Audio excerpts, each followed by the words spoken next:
High five. UFC welterweight contender Colby Covington is ranked number 2 at 170 pounds, with Leon Edwards, number 3, and Jorge Masvidal, number 4, right behind him. That would make him a prime candidate for either fighter, which may explain why promotion president Dana White was trying to book Covington versus Edwards after Khamzat Chimaev was shelved indefinitely. I guess Chaos didn't get the memo.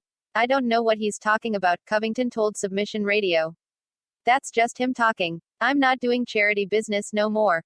It's not my fault. Edwards hasn't fought in 2 years.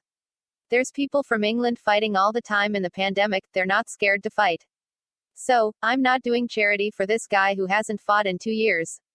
He's irrelevant, he's beat a bunch of bums, and I'm not doing charity.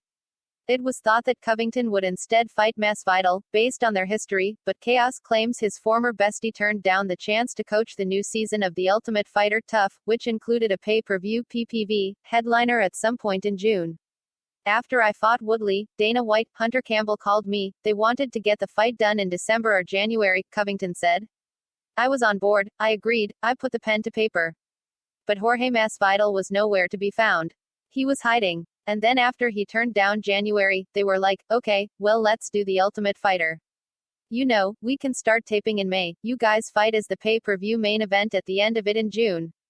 And it would have been perfect because I am Jorge Masvidal's father and I know Father's Day is in June, so it would have been a 2-for-1 special. I would have beat his ass, spanked my little son and I would have got a happy Father's Day.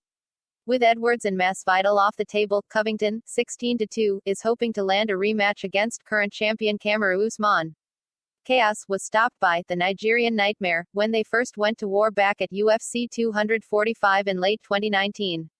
I would say, who's fighting Marty Fakin Usman? Covington asked. You're gonna give Street Judas, Masvidal, the same guy that you were talking on the phone with me and saying he's the hardest guy in the world to deal with, he's the next Diaz, he only wants to fight once every 2 or 3 years, you're gonna reward that guy. He hasn't fought since that fight, a year. And that fight goes the same way every single time. You want to do that same exact outcome again. For what? What's the point? 6 days, 6 months, 6 years, that fight's the same every single time. The people want to see one fight, they want to see the rematch. Marty Fakin Usman, Colby Chaos Covington Part 2. Sounds like UFC has other plans. Punch the like button and kick the subscription bell.